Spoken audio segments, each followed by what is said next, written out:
Повеќе кадари, подолго работно време во пунктот за промена на личните документи. Министерството за внатрешни работи планира вака да се справи со метежот кој трае со месеци.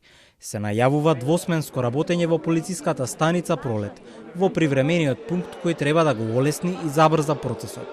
Министерот за внатрешни во техничката влада, Панче Тошковски, денес го посетил одделението за управни работи. Тој официјално потврди дека 25 вработени од други организацијски единици се на обука, откако доброволно се пријавиле да помогнат во процесот на промена на личните документи.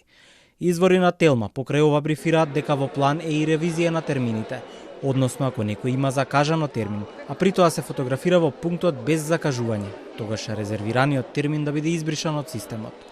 Во моментов зафатени се термините и за брза постапка, се до април и мај. За сега нема информации колкав број на образци има и колку недостасуваат во МВР. Пред неколку дена техничкиот министер за внатрешни работи Тошковски се сретна со амбасадорката на Република Грција. Тогаш МВР преку соопштение информираше дека тој и го презентирал наследениот проблем со недостатокот на образци за патни исправи. Образците не се изработуваат во Македонија, туку се носат од странство. МВР е во фаза на спроведување на обуки на службеници кои ќе бидат вклучени во процесот на зголемување на потенцијалот за прием на граѓани кои аплицираа за патни исправи. Се очекува во втората половина на овој месец да пристигне поголема количина која ќе ги задоволи потребите до наредната нарачка.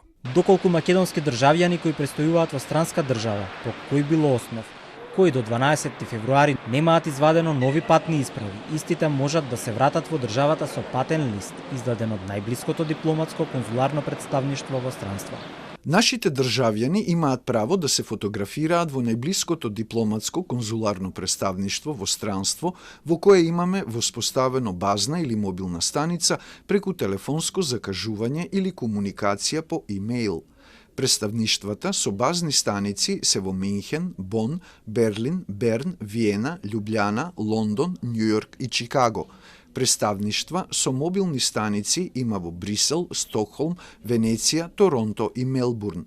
Процедурата за стекнување со нова патна исправа од денот на сликање трае околу 30 дена, пошто државјаните ги подигнуваат новите патни исправи во дипломатското или конзуларното представништво каде го извршуваат сликањето. Во случај државјанинот да не е во можност да ја подигне патната исправа во представништво, по негово барање и со подпишување на изјава, истата може да ја добие преку брза пошта.